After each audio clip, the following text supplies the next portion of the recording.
ఇక చిత్రాన జైకేతనం సభ వద్ద కోలాహలం నెలకొంది. రాష్ట్ర నలుమూలల నుంచి కార్యకర్తలు సభా ప్రాంగణానికి చేరుకుంటున్నారు. ఎండ వేడిని సైతం లెక్క చేయకుండా జనసేన పండుగకు వీర మహిళలు జన సైనికులు భారీగా తరలివస్తున్నారు. మరోవైపు ఎక్కడికక్కడ ట్రాఫిక్ జామ్ అవుతుండటంతో పోలీసులు ట్రాఫిక్ ను క్లియర్ చేస్తున్నారు. హైదరాబాద్ నుంచి డిప్యూటీ సీఎం పవన్ కళ్యాణ్ చిత్రాడకు బయలుదేరారు.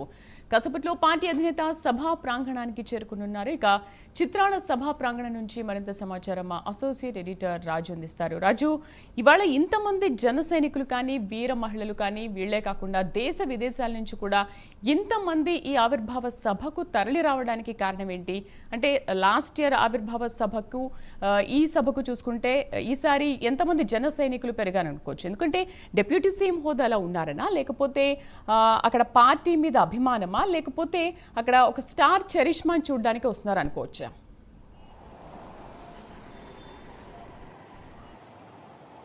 అంటే ఇక్కడ ఒకటి చూడాలి మనం శ్రీదేవి, ఏంటంటే గతంలో మనం ఇప్పటం సభ చూసాము, ఆ తర్వాత జరిగినటువంటి సభ చూసాం. సో ఈ రెండు సభలకు మించి ఈరోజు భారీ ఎత్తున జనసేనకు సంబంధించినటువంటి నాయకులు తరలి వస్తూ ఉన్నటువంటి పరిస్థితి కనిపిస్తుంది. ఒకసారి నా మొబైల్లో చూడొచ్చు, ప్రస్తుతం ఉష్ణోగ్రత ఎంత ఉంది అంటే టెంపరేచర్ 37 degrees ఉంది ప్రస్తుతానికి. అంతేకాకుండా పూర్తిగా కూడా అంటే వడగాల్పులు వీస్తూ ఉన్నటువంటి పరిస్థితి కనిపిస్తోంది. అంతేకాకుండా ఒక్కపోత దాదాపు 26% ఉన్నటువంటి పరిస్థితి. గాలి లేదు, కనీసం ఇక్కడ గాలి ఊపిరి కూడా ఆడినటువంటి పరిస్థితి. 37 degrees ఇక్కడ ఎండ ఉన్నటువంటి సిచ్యువేషన్ కనిపిస్తోంది. దాదాపు 6 గంటల వరకు కూడా 35 degrees వరకు కూడా ఎండ ఉంటుంది అని చెప్పేసి వాతావరణ శాఖ చెప్పినటువంటి పరిస్థితి. ఇప్పుడు చూస్తున్నా మొబైల్ ఫోన్ కూడా చేతిలో పట్టుకుంటే పూర్తిగా వేడెక్కిపోతూ ఉన్నటువంటి పరిస్థితి. మరి ఇంత వేడిలో లక్షలాదిగా జనసేనకు సంబంధించినటువంటి నాయకులు, జన సైనికులు, వీర మహిళలు పెద్ద సంఖ్యలో ఇక్కడికి తరలి వస్తూ ఉన్నటువంటి పరిస్థితి. సో 4 మార్గాలు ఉన్నాయి చిత్రాడకి. సో ఈ 4 మార్గాలు, ఒకటి పిఠాపురం నుంచి వచ్చేటటువంటి మార్గం, ఇంకోటి వచ్చేసి కాకినాడ నుంచి వచ్చేటటువంటి మార్గం, ఇంకోటి యానం నుంచి వచ్చేటటువంటి మార్గంతో పాటు మరొకటి చుట్టుపక్కల ఉన్నటువంటి పల్లెల నుంచి కలిపేటువంటి మార్గం. సో ఈ 4 ప్రాంతాల నుంచి కూడా పెద్ద సంఖ్యలో జనసేనకు సంబంధించిన నాయకులు వాళ్ళకి పొట్టలో నుంచి ఏ విధంగా అయితే చీమలు బయటకు వస్తుంటాయో ఆ విధంగా జనసేనకు సంబంధించినటువంటి నాయకులు, కార్యకర్తలు తరలి వస్తూ ఉన్నటువంటి పరిస్థితి. సో విజువల్స్ చూస్తున్నాం మనం. ఎప్పుడు కూడా ఈ రోడ్డు కానీ చూస్తే ఎప్పుడు కూడా ఖాళీగా ఉంటుంది. ఇప్పుడు ఉన్నటువంటి ఎండల్ని బట్టి చూస్తే అసలు ఈ మార్గంలో కనీసం ఎవరు కూడా ఈ టైంలో వచ్చేటటువంటి పరిస్థితి లేదు అని చెప్పేసి స్థానికులు కూడా చెబుతూ ఉన్నటువంటి సిచ్యువేషన్. మరి అలాంటి ప్రాంతం అంటే ఈ మార్గం గుండానే భారీ ఎత్తున జనసేనకు సంబంధించినటువంటి నాయకులు అంటే కాకినాడ నుంచి వెళ్ళేటటువంటి జనసేనకు సంబంధించిన పార్టీ క్యాడర్తో కూడా ఈ మార్గం గుండానే వెళ్లాల్సినటువంటి పరిస్థితి. సో ఇక్కడ నుంచి మొత్తం కూడా రూట్ని డైవర్ట్ చేస్తూ ఉన్నారు. ఏంటంటే ఒకవేళ ఎవరైనా సరే పిఠాపురం వెళ్ళాలి అంటే చిత్రాడ వేదిక దగ్గర, సో చిత్రాడ వేదిక దగ్గర ట్రాఫిక్ జామ్ అవడంతో పిఠాపురం వెళ్ళాలనుకునేటటువంటి సాధారణమైనటువంటి ప్రయాణికులు ఇబ్బందులు పడకూడదు అని చెప్పేసి వాళ్ళకి ఒక సపరేట్ రూట్ను కూడా క్రియేట్ చేశారు. సో విజువల్స్లో చూడొచ్చు మనం.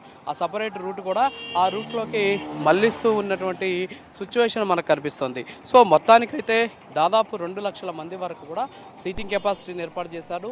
ఈ 2 లక్షల మంది ఇక్కడికి వస్తారని చెప్పేసి అంచనా వేస్తూ ఉన్నప్పుడు కూడా మనకు ఇప్పటికే అంచనా దాదాపు 5 లక్షల మంది వరకు కూడా ఈ సభకు రాబోతున్నారు అనేది తెలుస్తోంది. సో ఇందాక మనం చూసాం ఉష్ణోగ్రతలు ఏ స్థాయిలో ఇక్కడ ఉన్నాయి. కనీసం బయట కూడా నిల్చోలేనటువంటి సిచ్యువేషన్లో చిన్న పిల్లలు, చంటి పిల్లల్ని కూడా తీసుకొని తమకు జనసేనాని పవన్ కళ్యాణ్ మీద ఉన్నటువంటి అభిమానంతో వాళ్ళకి పేర్లు పెట్టాలని చెప్పేసి కూడా ఒక తల్లి తీసుకొచ్చినటువంటి విజువల్స్ మనం చూసాం. దీంతోపాటు వృద్ధులు వస్తూ ఉన్నారు.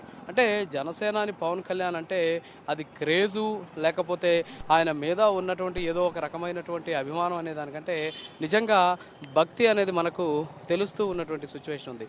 సో ఎటు చూసినా సరే జనసేనకు సంబంధించినటువంటి కార్యకర్తలు, నాయకులు పెద్ద సంఖ్యలో ఇప్పుడు పిఠాపురంకి వెళ్తూ ఉన్నటువంటి సిచ్యువేషన్ ఉంది. సో ట్రాఫిక్ కంటిన్యూ చేస్తూ ఉన్నటువంటి పరిస్థితిని మనం చూడొచ్చు విజువల్స్ లో. సో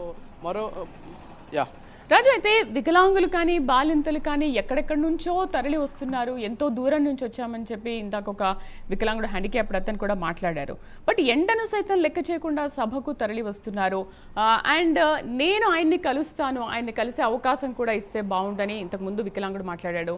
అండ్ బాలింత కూడా ఇంతకుముందు మాట్లాడింది, నన్ను వేదికపైకి పిలిస్తే నేను నా బిడ్డకు ఆయన చేత పేరు పెట్టించుకోవాలనుకుంటున్నాను అని. బట్ ఇదంతా సాధ్యమయ్యే పనేనా? ఎందుకంటే వీళ్ళని వేదికపైకి పిలిచి మాట్లాడేంత అవకాశం ఉంటుందంటారు అసలు?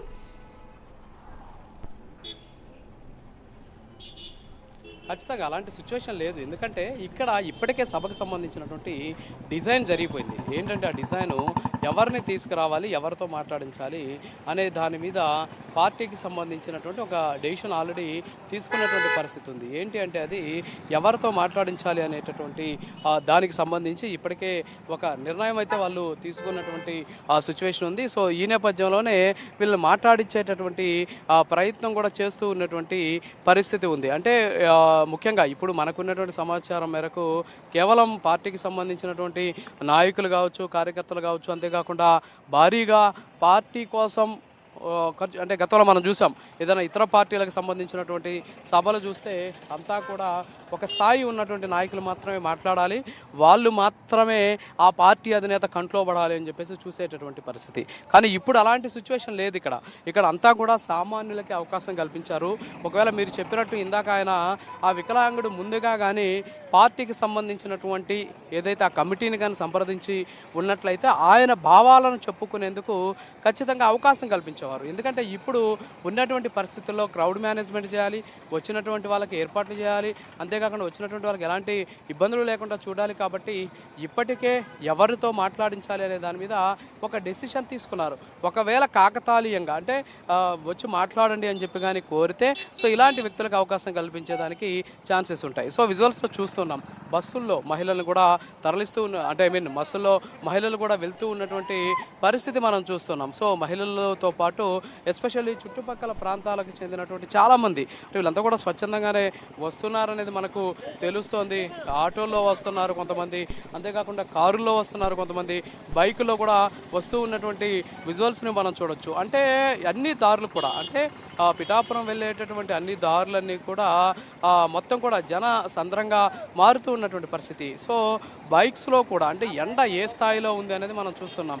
సో ఇలాంటి పరిస్థితుల్లో కూడా బైక్లో ఏ విధంగా జనాలు వెళ్తున్నారనేది కూడా చూస్తున్నాం. ఎండ తీవ్రత ఎక్కువగా ఉన్నప్పటికీ కూడా భారీ సంఖ్యలో జనాలు ఇక్కడి నుంచి తరలి వెళ్తూ ఉన్నటువంటి సిచ్యువేషన్. సో ఇదంతా కూడా ఏదైతే ఇక్కడ మనం కానీ చూసుకున్నట్లయితే కేవలం జనసేనాని పవన్ కళ్యాణ్ మీద ఉన్నటువంటి అభిమానంతో, అంతేకాకుండా పవన్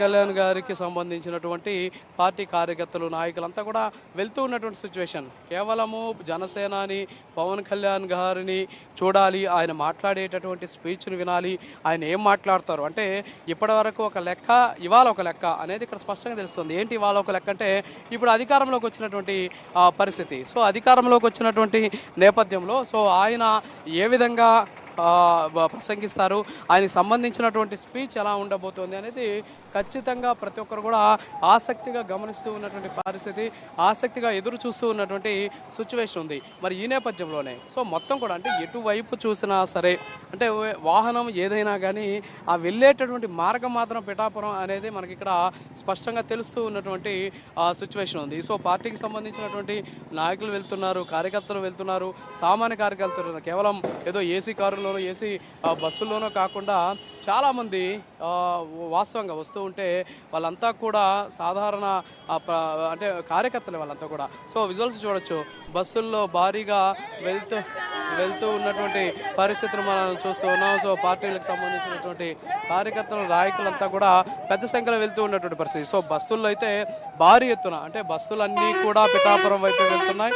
బస్సుల్లో వెళ్ళేటటువంటి చాలా మంది కూడా పిఠాపురంకి వెళ్తూ ఉన్నటువంటి పరిస్థితి. ఇప్పటికే దాదాపుగా అక్కడ దాకా మనం చూసాం సుధీర్ మాట్లాడుతూ అక్కడ ఏ విధంగా ట్రాఫిక్ జామ్ అయింది. అయినప్పటికీ కూడా ఎంత ట్రాఫిక్ అయినా సరే పవన్ కళ్యాణ్ గారు వచ్చే సమయానికి, ఆయన వేదిక మీదకి చేరుకునే సమయానికి ఖచ్చితంగా మేము అక్కడికి చేరుకుంటామని చెప్పేసి వీళ్ళంతా కూడా చెబుతూ ఉన్నటువంటి పరిస్థితి. సో బస్సుల్లో కూడా వెళ్తూ ఉన్నటువంటి చాలా మంది కూడా జనసేన నినాదాలు చేస్తూ వెళ్తూ ఉన్నటువంటి విజువల్స్ మనం చూడొచ్చు. అంటే కేవలం ఏదో పవన్ కళ్యాణ్ని చూడాలి, లేకపోతే ఇదేదో ఒక కార్యక్రమం లాగా కాకుండా తమ సొంత ఇంటి కార్యక్రమం లాగా వాళ్ళు వెళ్తూ ఉన్నటువంటి సిచ్యువేషన్ని మనం చూడొచ్చు. సో అందరూ కూడా వీళ్ళంతా కూడా బయట ప్రాంతాల నుంచి అంటే చాలా సుదూర ప్రాంతాల నుంచి వచ్చినటువంటి పార్టీకి సంబంధించినటువంటి కార్యకర్తలు, నాయకులు చూడండి వాళ్ళు మాట్లాడుతూ ఉన్నటువంటి, వాళ్ళు అరుస్తూ ఉన్న దాన్ని బట్టి చూస్తూ ఉంటే మనకు వాళ్ళలో ఉన్నటువంటి ఆనందం ఏంటి అనేది స్పష్టంగా కూడా తెలుస్తూ ఉన్నటువంటి